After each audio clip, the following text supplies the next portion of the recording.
Assalamualaikum warahmatullahi wabarakatuh. Nama saya Nia Kusmawardani, NIM 151 dari kelas MBS 4D. Di sini saya akan menerangkan tentang bank dan lembaga keuangan syariah non-bank. Lembaga keuangan syariah merupakan instrumen penting dalam pembangunan ekonomi Islam, di mana masyarakat atau negara tidak dapat mengabaikan kepentingan untuk mendirikan lembaga-lembaganya. Terus untuk fungsi dari lembaga itu sendiri adalah menghimpun dana dari masyarakat atau menyalurkan dana kepada pihak yang memerlukan yang berlandasan dengan prinsip syariah. Dan untuk manfaatnya dari lembaga keuangan non-bank ini adalah untuk membantu menggerakkan sistem perekonomian masyarakat, khususnya untuk melayani kebutuhan ekonomi masyarakat yang tidak bisa dijangkau oleh fungsi lembaga perbankan. Lembaga keuangan syariah non-bank meliputi yaitu 1 asuransi syariah, 2 BMT, 3 koperasi syariah, yang keempat penggadaian syariah. Di sini saya akan memfokuskan pada materi penggadaian syariah. Penggadaian syariah dalam fikih itu adalah rohan atau gadai. Dalam bahasa yaitu nama barang sebagai jaminan kepercayaan, dan sedangkan menurut istilah yaitu seperti yang dikemukakan oleh ulama Hanafiyah, bahwa rohan atau gadai adalah menjadikan sesuatu barang yang jaminan terhadap hak piutang yang mungkin dijadikan sebagai pembayaran hak piutang itu baik secara seluruhnya atau sebagiannya. Dalam dasar hukum penggadaian syariah ini boleh tidaknya transaksi penggadaian menurut Islam, itu sudah diatur dalam Al-Quran, Al-Hadis, dan Ijtihad. Berdasarkan Al-Quran surat Al-Baqarah ayat 283 yang artinya, jika kamu dalam perjalanan dan bermualaf tidak secara tunai, sedangkan kamu tidak memperoleh seorang penulis, hendaklah kamu ada barang tanggungan yang dipegang oleh yang berpiutang. Terus yang kedua yaitu hadis. Artinya Aisyah radhiyallahu anhu meriwayatkan bahwa Rasulullah SAW pernah membeli makanan dari seseorang Yahudi yang menjadi jaminannya yaitu adalah baju besinya. Yang ketiga, ijtihad ulama. Perjanjian gadai yang dianjurkan dalam Al-Quran dan Al-Hadis ini itu dalam pengembangan selanjutnya dilakukan oleh para fuqaha dengan jalan ijtihad, dan dengan kesepakatan para ulama bahwa gadai diperbolehkan, dan para ulama tidak pernah mempertentangkan kebolehannya. Demikian juga dengan alasan hukumnya.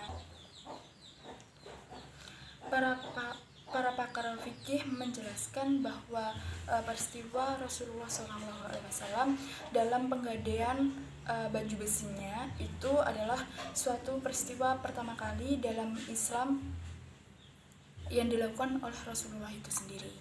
Ketiga dasar hukum yaitu Al-Quran, Al-Hadis, dan Ijtihad itu disebutkan untuk membuktikan bahwa agama Islam itu melegitimasi berlakunya penggadaian dalam kehidupan bermasyarakat. Namun juga penggadaian tersebut harus benar-benar mengikuti ketentuan-ketentuan atau syariah-syariah dalam Islam. Terus untuk mekanisme operasional penggadaian syariah ini sendiri itu menurut ulama Syafi'i berpendapat bahwa penggadaian itu sah jika melalui 3 syarat. Yang pertama, harus berupa barang, karena hutang tidak bisa digadaikan. Terus yang kedua, penetapan kepemilikan penggadaian atas barang yang digadaikan tidak terhalang. Terus yang ketiga, barang yang digadaikan itu bisa dijual manakala sudah habis masa pelunasannya. Berdasarkan 3 syarat tersebut, itu maka dapat diambil alternatif untuk menentukan mekanisme operasional penggadaian syariah dengan dilakukan beberapa akad. Yang pertama dengan akad al-hard al-hasan, yaitu dilakukan untuk nasabah yang ingin menggadaikan barangnya untuk kepentingan konsumtif. Dengan demikian, nasabah atau rohan ini akan memberikan biaya upah atau fee kepada penggadaian murtahin yang telah menjaga atau merawat barang gadaiannya tersebut atau marhun. Terus yang kedua yaitu akad al-mudharabah, yaitu akad yang dilakukan untuk nasabah yang menggadaikan jaminannya untuk menambah modal usaha, pembiayaan investasi dan modal atau kerja. Dengan demikian, rohin atau nasabah ini akan membagi hasil atau memberikan bagi hasil atau keuntungan yang telah dijanjikan, yang telah disepakati kepada murtahin sampai yang dipinjami ini terlunasi. Yang ketiga yaitu akad al-bai' muqayyadah, yang mana akad ini dilakukan jika rohin yang menginginkan menggadaikan barangnya itu untuk keperluan konsumtif.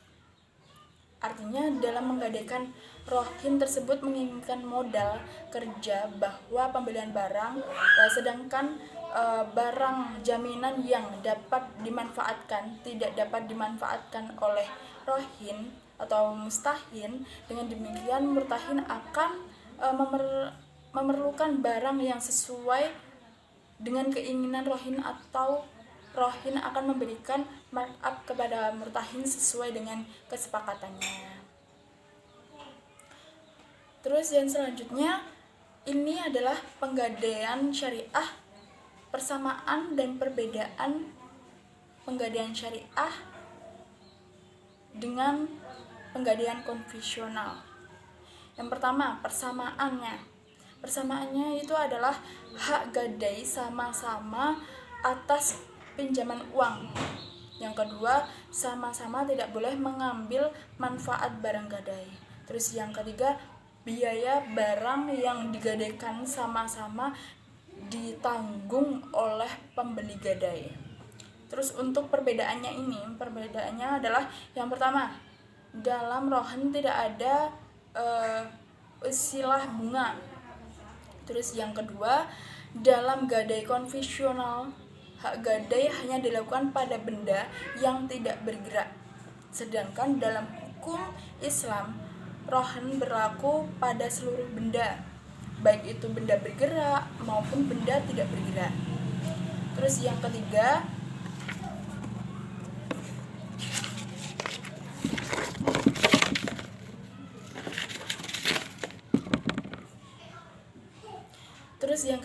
gadai konvensional dilakukan melalui suatu lembaga yang dikenal dengan